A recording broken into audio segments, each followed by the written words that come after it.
It is episode 33 of No Putts Given this week, and our episode is twofold. First, we're breaking down one of the biggest stories in golf media this week, and then second, we're giving in to consumer demands, and we're talking about pitting the last 5 winners of the Most Wanted Driver test against each other. So, let's get it.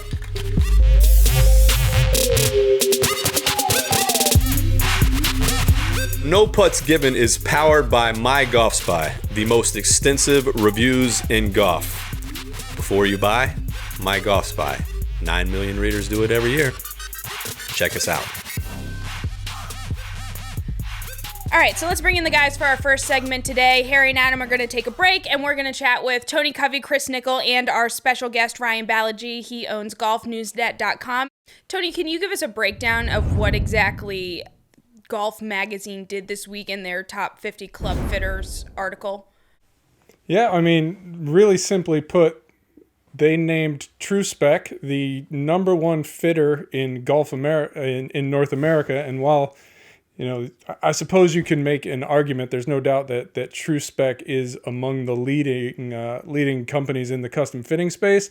What was left out is the fact that TrueSpec, Golf.com, and as well as a few other companies are all under the same corporate umbrella, 8am Golf. So effectively, with a bit of nuance here and there, Golf.com essentially named itself as the top fitter in the country. So before we move on, I should take a break to say how proud I am that MyGolfSpy has named me the number one golf equipment editor. So real honor, Funny, guys. I got an email about being the best host of No Putts Given as well. So.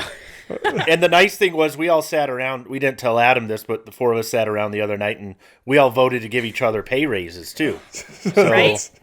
We're feeling pretty good about that, and I'll buy dinner next time. So, but I mean that we jest, and it's good because it's a little bit of gallows humor, right? In the sense that this is really a serious thing, and it's unfortunate because in the media space, trust is paramount, and it's not that everybody doesn't give each other a little bit of latitude to understand some of the vagaries of marketing and saying things that aren't 100% true 100% of the time. But when it crosses a line into credibility, disclosures, these type of things, then my first response is, well, if this is true, what else haven't you told us that might also be true that we just haven't figured out yet? And maybe that's the parent of teenagers approach, but it's like, dang man, if you snuck out once and you came back, smelling like backseat of my buddy's car that I know, and it's like, what else are you missing? What else are you not telling us? I would say Ryan can probably fill us in on the long list of things that have been missing. Yeah, this isn't the first time this kind of thing has happened. And as Tony alluded to, it's part of a pattern that makes you have to look at it and understand what's going on instead of looking the other way. Howard Milstein bought Golf.com and Golf Magazine a couple of years ago from the Sports Illustrated family of publications as part of their little fire sale. And he kind of immediately integrated the editorial portion of Golf.com and the commercial part of his other businesses into the publication.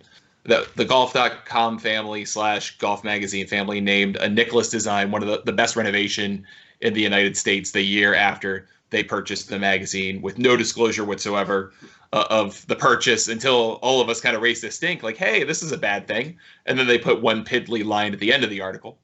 And then another example, I mean, they do this all the time on social where they won't attribute the ownership or describe the transparency. But probably the most glaring example before this was last year when they did a fitting article, again, in concert with TrueSpec Golf, which in that case, they actually did tell you the ownership, which is weird. But the next part was they were doing putter fitting and trying to come up with graphics as a way of explaining how a putter should look when it sits on the turf.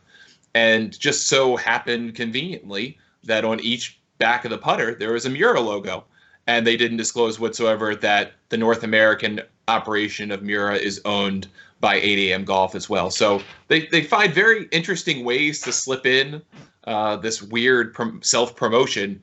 And then at other times, they seem to actually want to mention what's going on. But in this case, it's particularly glaring that they didn't mention it at all. Now, Ryan, you were one of the first to expose Golf Magazine after this article came out. Why is it so important to do so? Well, I think from a couple of different perspectives, it's important. For one, for me and for us as media, I think the lack of disclosure and transparency makes media look bad. It makes us look like we have something to hide, even if we have nothing to hide, because by proxy, they're one of us. And I think it also hurts the club fitting world because, as I mentioned in my reporting on this, True Spec Golf could be the best club fitter in North America. Very conceivably, they're very good from all accounts.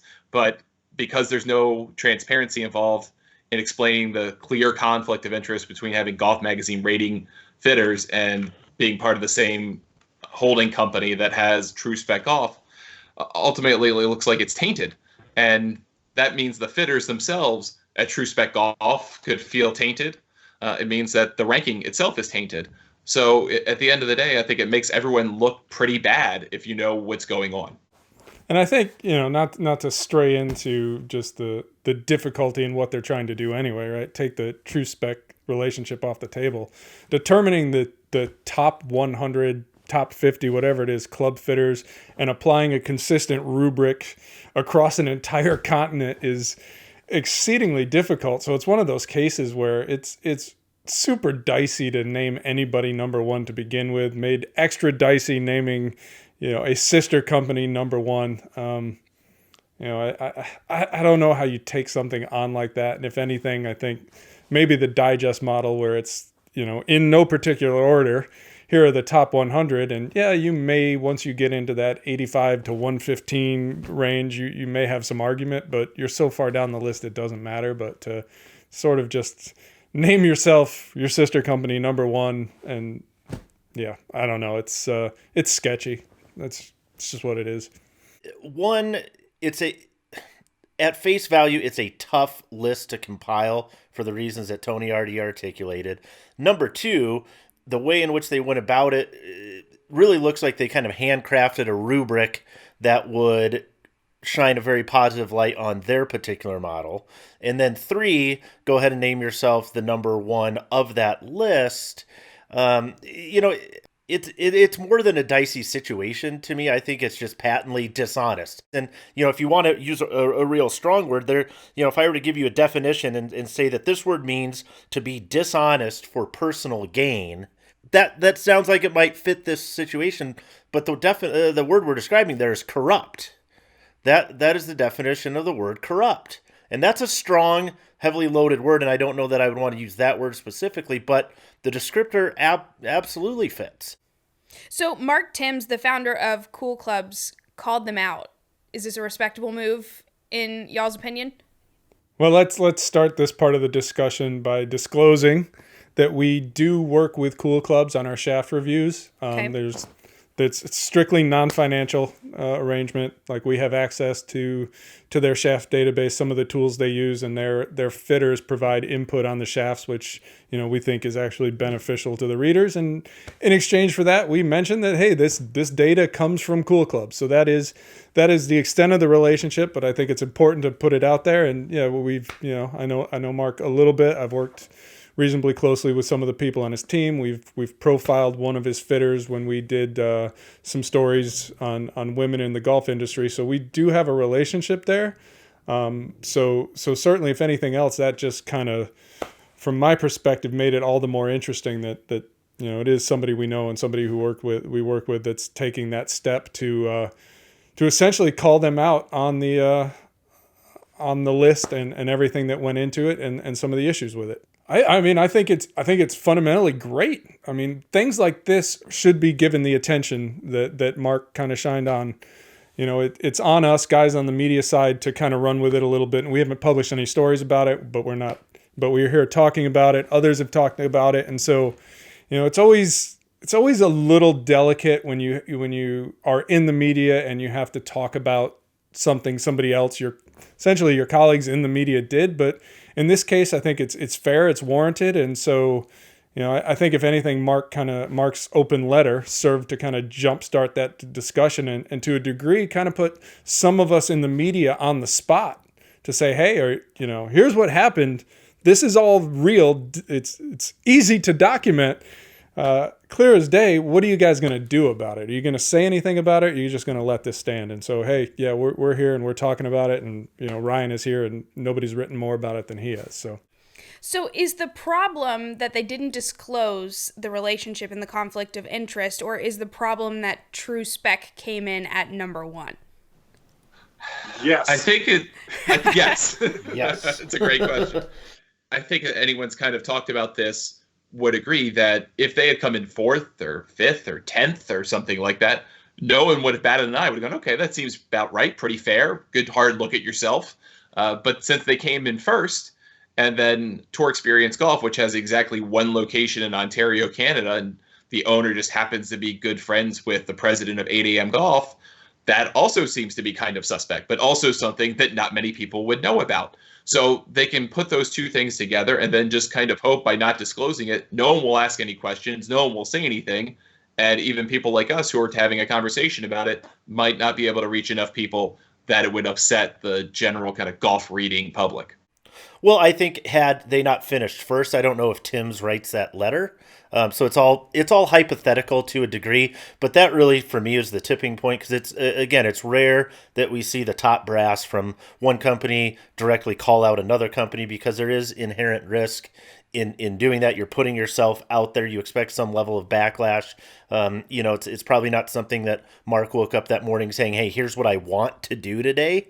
And so once it rose to a level where it bothered him enough that he needed to put that information out there, then that became something that was the tipping point for me. If it's 4th, 5th, or they, ranked the top 20 fitters in America or whatever, and TrueSpec ended up on that list somewhere, it probably doesn't rise to that level. It's probably not worth Mark's time or risk for his company to put that type of criticism out into the open space, and like Tony suggested, really begging, asking us to at least comment on it or do something with it.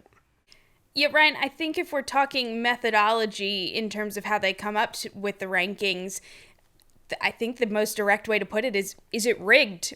Was it built around True Spec being number one?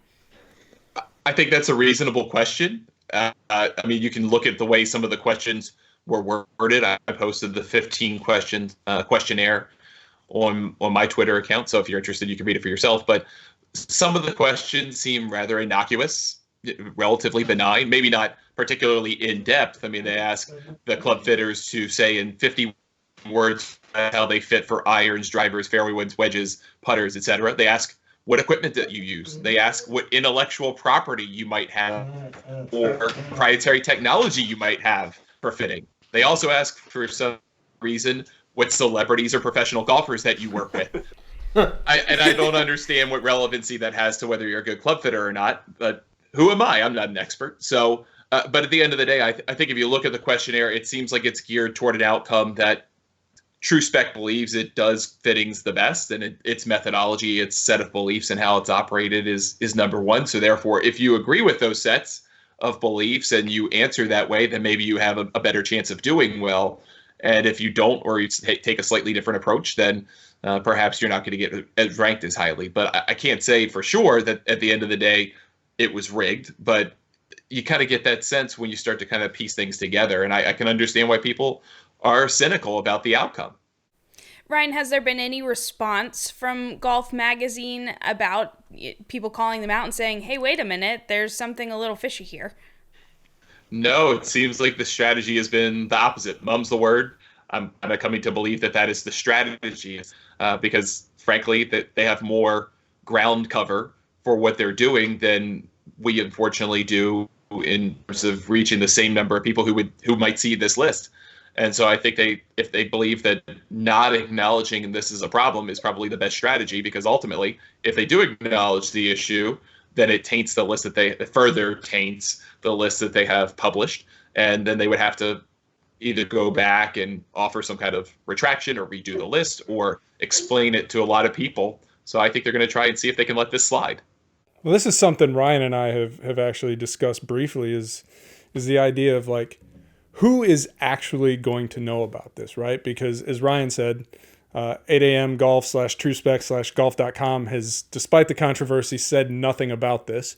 And, it's reasonable to assume, for example, we know that a lot of our readers, our listeners don't necessarily know that Titleist owns Pinnacle, or that Cobra is under the Puma umbrella, and all these kind of little sister company relationships. So if they don't know about it at the level of the equipment they're playing every day, it's unlikely they're paying attention to the extent that's going to make them aware that, this company, 8am Golf, which is really just a holding company, owns golf.com and owns TrueSpec and owns Miura and owns Clubs Connects and owns the Nicklaus brand, essentially. Making those connections is not something the average guy is going to do. So, it's possible it's part of just keeping this quiet as part of the plan, so that the average guy, the guy who is not invested in the level we are, has no idea and never thinks twice about it. But as soon as you kind of put out a statement and own up to it, then you're sort of like opening yourself up more to more scrutiny kind of across the board and moving forward. So is there a fix for it at all, or is disclosure simply as far as they can go? Yeah, maybe the solution there would have been to sort of take TrueSpec out of the ranking process to a degree, and I don't know, highlight them in an honorable mention kind of way with the full disclosure, so that they still can highlight what TrueSpec does well, but without having that kind of inherent conflict there. So top editors at MyGolfSpy, not named Tony Covey. There we go. Yeah.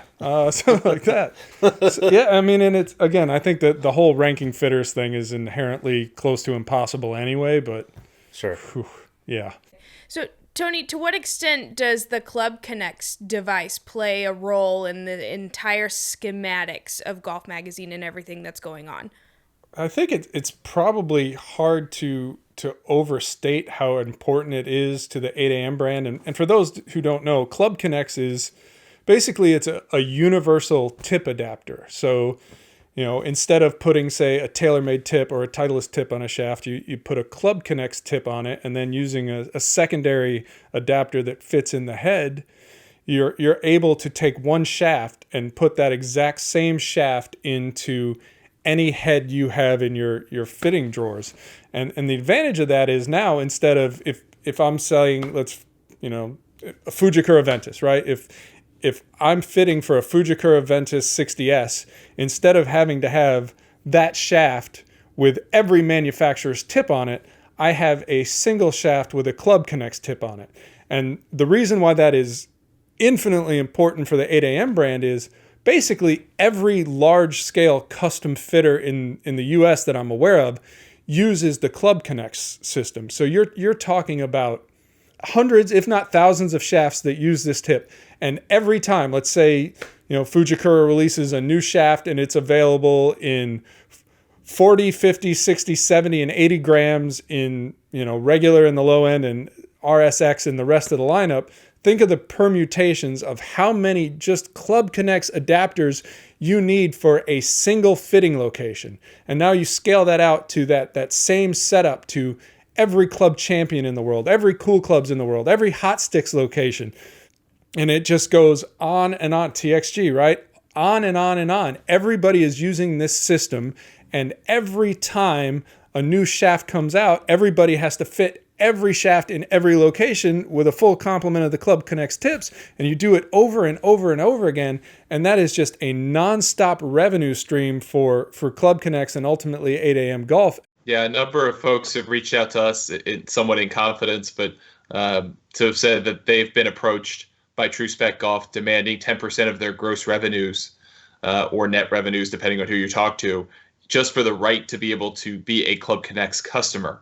So, as Tony mentioned, with every SKU, with every new club, you have to come up with Club Connects. So you're purchasing again and again and again, constantly refreshing. So you're basically being asked, based on these folks who have reached out to me, you're being asked to pay an upfront fee just for the right to use these tip adapters in the first place. And that's a source of revenue for Club Connects and ultimately the 8am family that gives them a lot of power in the marketplace. It is a way to put almost a forearm down. You're stepping on your competitors' backs, because every time they use this tip, they're they're paying you. And, Ryan has mentioned they're talking about charging a flat rate buy-in fee, a percentage of your sales to use the adapter. And so, that's where we're starting to see counterfeits and things like that crop up. And ultimately people trying to work around patents and develop a system so that custom fitters don't have to pay their competitor to essentially stay in business or at least at a minimum significantly reduce their shaft inventories, which are pricey in their own respect. Yeah, there are ultimately going to be a court decision about this between Club Champion and their use of parts from China around kind of the Club Connect's knockoff effect that's going to lead to legal action, some kind of ruling in the end. And I know the Club Champion has been trying to pursue their own version of Club Connects as best they can to work around patents, but still achieve the goals that they need with a Club Connects part without necessarily having to fork over big time money to them. Well, and whether or not it ever rises to this level, and I don't want to overstate that it does, but it feels a lot like the reasons that we have like antitrust laws, right, around things like monopoly plays, and basically the idea is you want to keep the markets in balance. You want to keep the competitive elements of a healthy market in play for multiple providers, and some have seriously questioned whether or not this violates the competitive balance of that particular segment of the industry. And you can certainly see why a lot of people feel that way. Well, there are other options, right? You can put tailor-made tips on tailor-made shafts and sort of scale your shaft inventory, which is going to be way more expensive because you still got to put tips on them anyway. Right. Way more expensive than it would be to go with the Club Connect system. So, yeah, there is an element of it that is monopolistic, but at the same time, part of me says, hey, we really need to give these guys credit for identifying if you will, you can phrase it as an opportunity or a weakness in the entire system, and having the foresight to go out and acquire that brand. But yeah, you certainly won't have any of your shafts in the number one fitting location in America if you don't. Yeah, and so it's all part of this empire, elements of which are certainly, you hate to toss out accusations, but there are elements of this empire that don't always feel like that's on the up and up. Well, let me float a theory or possibility off you. What if the primary reason why Howard Milstein and 8 a.m. Golf acquired Golf Magazine was as a promotional vehicle, at least in large part for his other brands, right? If that was part of the strategy behind that acquisition, hey, we can buy this and use it to promote these other things, does explicitly disclosing those relationships at every turn sort of devalue the purchase to a degree? That has a hint of conspiracy theory in there, but it doesn't seem too off base given the evidence. Well, it's very interesting because if you look at kind of what they've done since the acquisition, the product is inarguably better in terms of what they're turning out, the video content, bringing on John Wall, bringing on Andrew Tursky recently.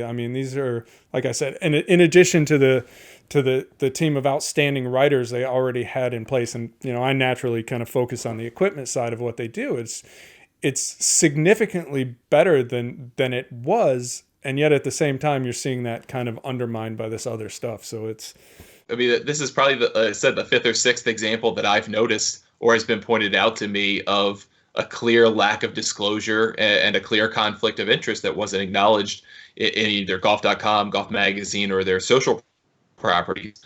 And so if you do it more than a couple of times in mere coincidence, it starts to become a point of question. Are you doing it on purpose? Are you neglecting your transparency? I think you're compelled to be more transparent. Are you doing that on purpose? Are you avoiding that on purpose? And I think the question comes down at the end of the day, how do the executives at 8 a.m. value journalism? How do they value the magazine and their media product? And as Tony mentioned, do you see it as a promotional vehicle with a whole bunch of other stuff attached to it?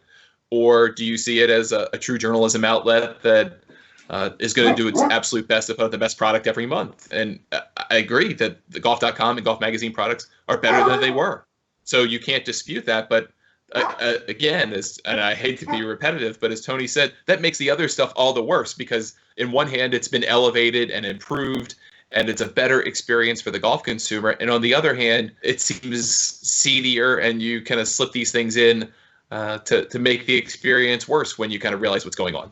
So, guys, we all know how these operations work. You have journalists that write articles, that do research, that bring all of this to the audience. Do you think that it is the journalists at Golf Magazine making these decisions, or it comes from higher up the corporate ladder? If I look at this kind of like from my perspective as at the editorial level, the guy that's producing the content, right?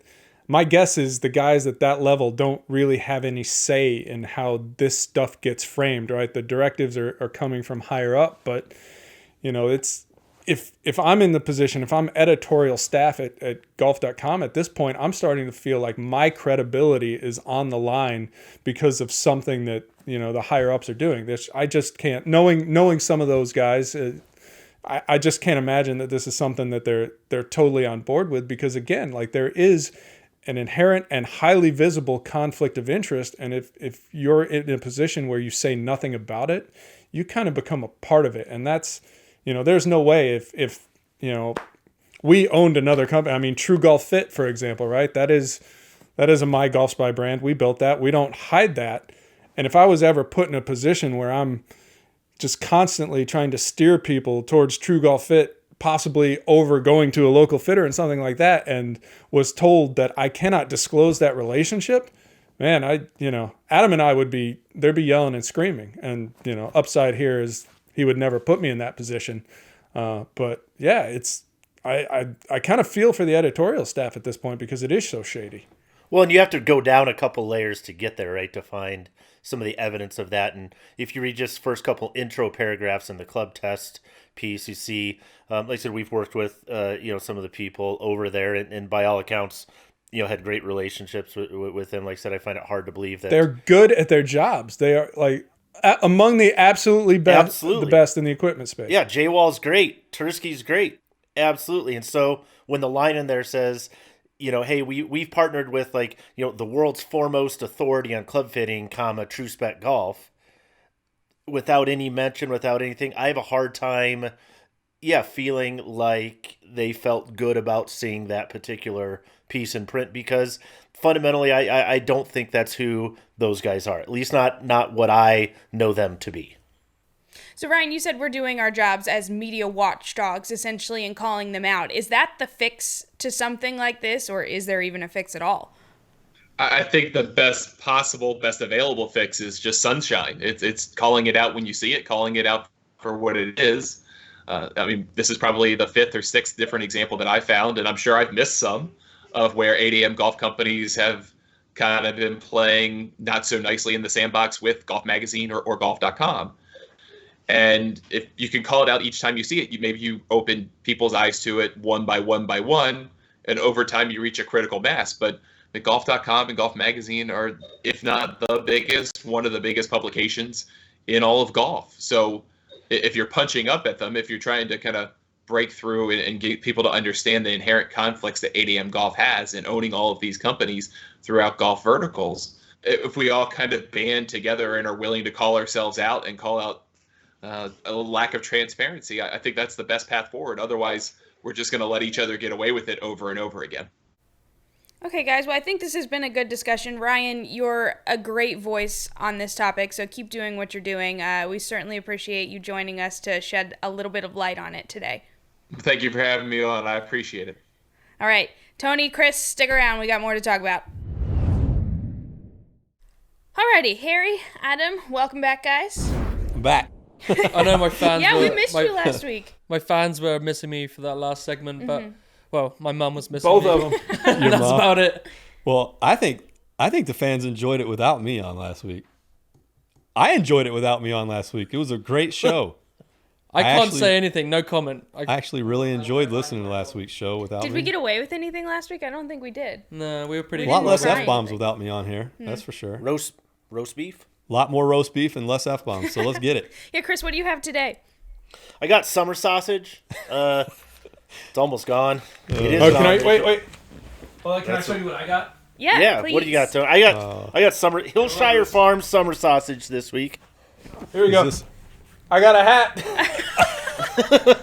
The guys at Fuji were kind enough to send one that fits. So, woohoo! Motori X hat. I like it. It's a cool hat. Anyway. I talked to Austin and he said you're a little I can't say bitch. Yeah. And so he sent you a new hat.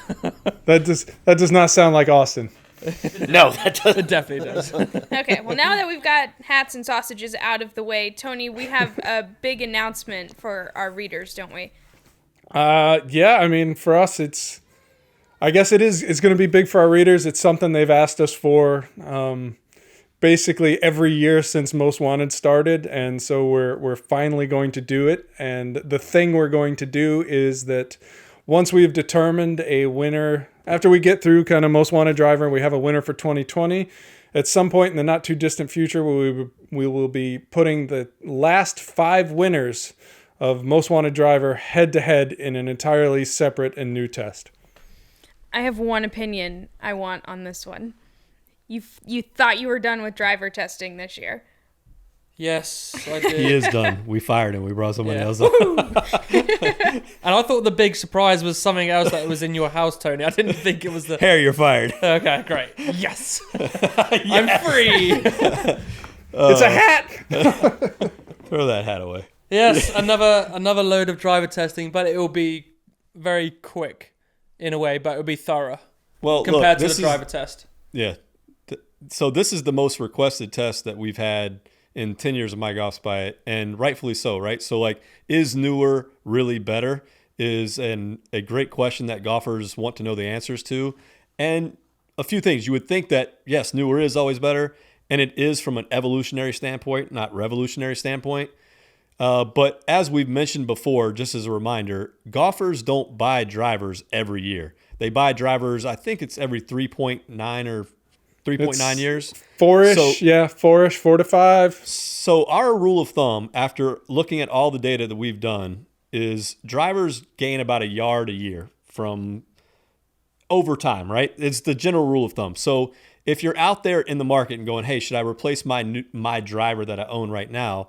If it's 1 year old, probably not. If it's 3 years old, maybe. And if it's 5 years old, probably, right? Yeah, unless you've got a pond that you fail to clear by 1 yard habitually, in True. which case maybe that extra yard will be worth it. But so the value in this test is, one, we're going to prove probably what we already know to be true, I think, and that is that there's not that much difference from year to year, but people are going to see kind of how much difference there is over 5 years.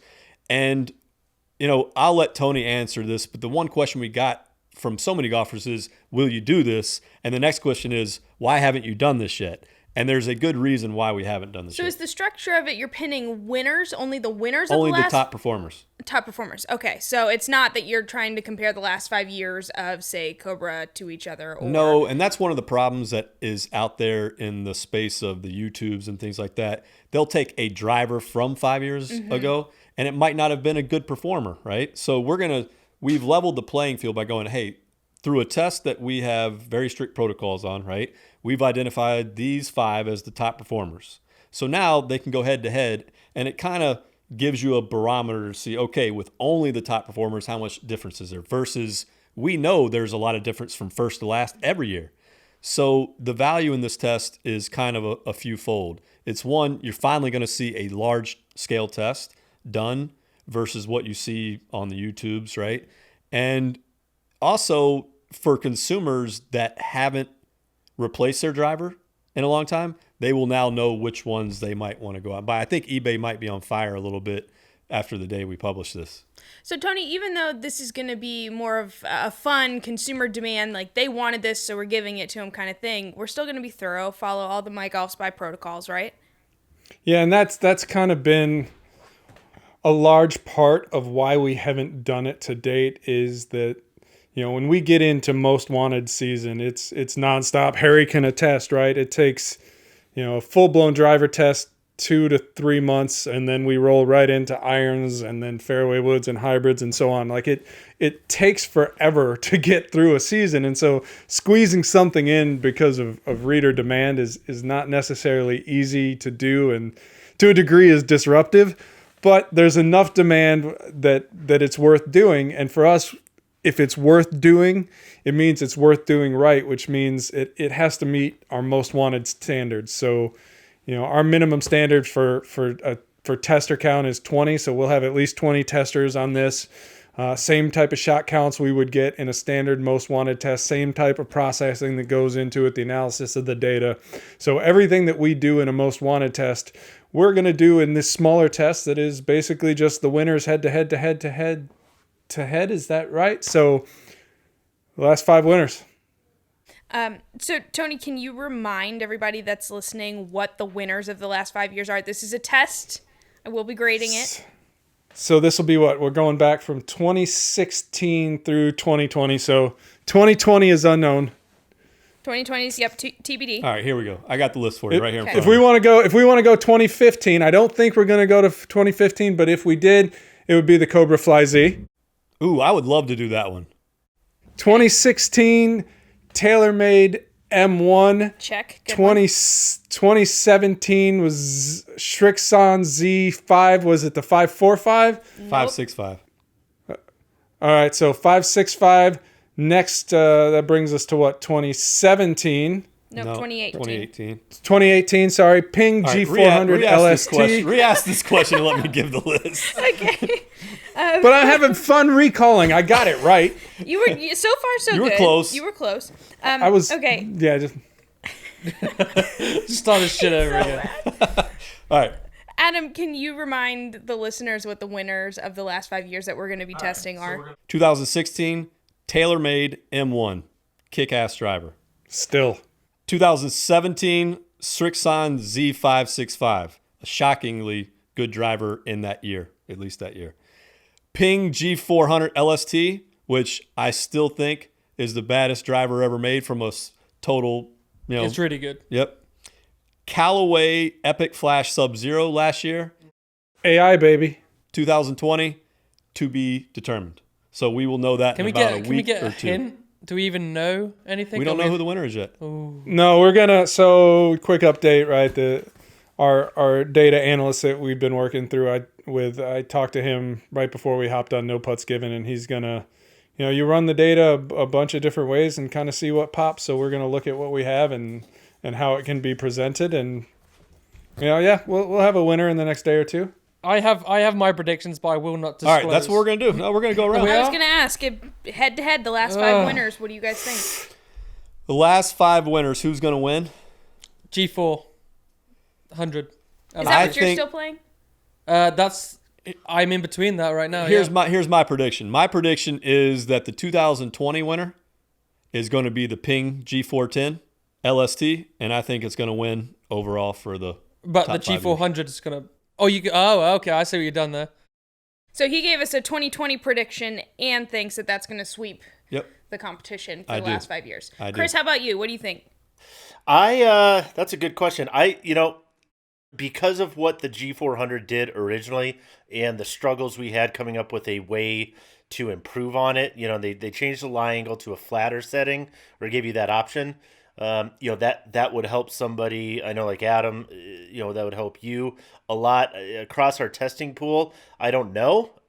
So I'm actually going to go with the previous version, the original 400 LST as my choice. Okay. Tony, how about you? You're in the trenches with 2020, but Yeah, Does Puma make a driver?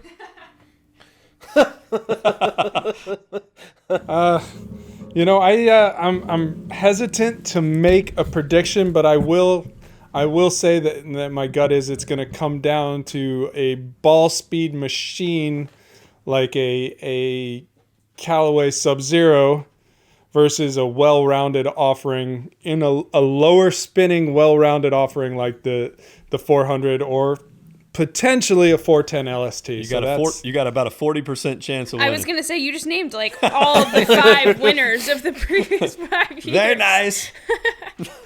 And the versatility of the M1. Well, let's add one thing. So not only are we going to throw the top 5 years in, but we're going to let readers choose a 6th driver to throw in the test. So this could be a Callaway Great Big Bertha from ages ago, a persimmon driver, super quad, tailor-made. Nike Sasquatch. What about the hammer? Can we do the hammer? How about Moad? Can we get Moad in there? Ooh. Anyway, we're going to let readers choose what the sixth driver is that we put in the test. Well, I guess you didn't want to listen to what I had to say. You said it off the top, I thought. No. Okay. But whatever, guys. I'm not. I swear, I'm fired, so I it's swear fine. that's what you said. Suck it. I'm only the guy that does the test. I'm the only one that's actually seen all drivers being hit. I think we're going to see a surprise this year. I do think. This is for 2020. 2020. Dare I say Tomiyama 845? Ooh. And just because I've seen a lot of testers really like that driver, and I've seen some good numbers at it from it. But overall, I think the G400 LST will win. It's amazing because if the Tommy Armour wins, whoever wins, we don't care, right? Whatever wins. But if that thing wins, pitchforks are coming out, man. Oh, of course. But I mean, data doesn't lie. I mean, data's the data. If it does, we don't care about brand names, but man, readers sure do, and they are going to be pissed if Tommy Armour wins.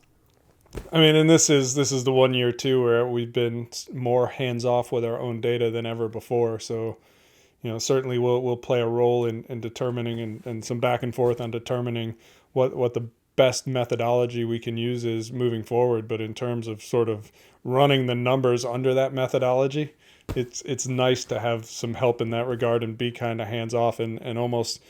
We can't entirely separate ourselves from the result, obviously, but to sort of just, go, hey, here's the data. What do you think? It's a little scary, but still really kind of cool to be in that position to have, a little help with it that we haven't had in the past. Well, at the end, the final say is going to be what MyGolfSpy determines the winner when it comes to the whole driver test. Like, we're not just handing it over to someone and they're going to pick a winner. We still we're running. We the have our numbers methodologies. Yeah. Right, and it's kind of working to improve those methodologies a little bit, and certainly we've stumbled on some things, and I could, if I wanted to, which I don't, so I'm not gonna. I could tell you what the longest driver is, but we know longest is not necessarily best. But in terms of just pure distance, I know that answer. We're still looking at the forgiveness piece and the overall, but it's nice to have one answer. I'm not sure. You're torturing everybody. That's going to be in all of the comments. You're torturing me because I didn't know I can't this. believe you wouldn't tell us. Well, tell us and we can edit it out. What is it? Currently texting Tony. Wait. Let's not do this just in case Matt doesn't edit it out and then we give it away. No, Matt will edit it out. All right, let's have a guess and I'll see if anybody's right. Let's go around the room. Longest? Yeah. Go ahead, Chris. Mizuno 200G. That's a guess. Next. That is a guess. Go ahead, Harry. That's a guess? I think it's Tomiyama. You think it's Tommy That's Armour? a guess. Next. I'm trying to read his expression. Adam? Ping. That's a guess. Next. Miranda? I don't know if I have a guess. Go Callaway. Okay, fine. Callaway. Right. It's by like how much? Roughly 3% longer than the average driver in the field. What? Jesus. So, but if you take an average driver, if you're a guy who hits it 300 yards and picks, and that's 9 yards. Yeah, it's impressive. Matt, you should keep that in there and then just go black and then fade back in, and we can all be laughing because we know. Yeah, actually have the guesses. I loved in the first few episodes, I would be listening to it while I was working, and it's me like editing the show behind the scenes. I'm like, what the f- is that? I was like, Matt, you gotta take that shit out. Like, I'm like, when I say take it out, like one of the cake Rex things where the guy just writes everything you say on the cake. Right. It should say Happy Birthday, Joan. It should say Happy Birthday, Joan. But Tony, you said we'll be hearing about all of the results in a couple of days, right? Well, I'll say a couple of weeks. A couple of weeks? Yeah, I thought you week said and in a a half. day or two. No. Yeah, well, that's when we'd know. It doesn't mean like it takes us some time to pull everything together. Gotcha. Okay, Yeah. so a couple and then of I've got to write the article and put everything together and make it look pretty. Miranda's got to write the article. Who's going to write the article? Have you seen what I've been writing already? Man. Yeah. I saw you copied and pasted from last year, so excellent work there. And I have been editing from there on. You said to do that because you had a platform, you idiot. Everything is platformed. No, it is. It's a nice template, but I didn't mean to claim that you've been doing a lot of writing. You haven't even looked. You haven't been seeing him. Control C, Tony. Control V. Oh my God, I'm so tired mentally. I'm so good at my job. Hey, no wonder I'm being fired. All right, good to see you guys. All right, so just a reminder, everybody, we're going to do the top 5 most wanted drivers from the last 5 years, but also we're going to add a 6th driver to the test. This test will be happening after our most wanted driver test concludes, and then we will begin the other test. So we are going to add a 6th driver to this test, and it's going to be based on reader feedback. So send in your request on what you would like us to add to the test, whether that's an old Callaway Big Bertha, old Persimmon driver, whatever it may be, and we'll put it out there on social media as well. But anyway, that's that for the top 5 tests of most wanted drivers. And I think that's that for No Putts Given today. That's that. So what am I supposed to say? We out? Is this the Larry Bird episode? Is this number 33? It is 33. Hey, Larry Bird, peace out. Larry Bird. Yeah. Larry Thanks, Bird. guys. Who's that guy? Who's that guy? Please What is tell me wrong you were with this still guy? rolling. Send him back. Send him back. Yeah.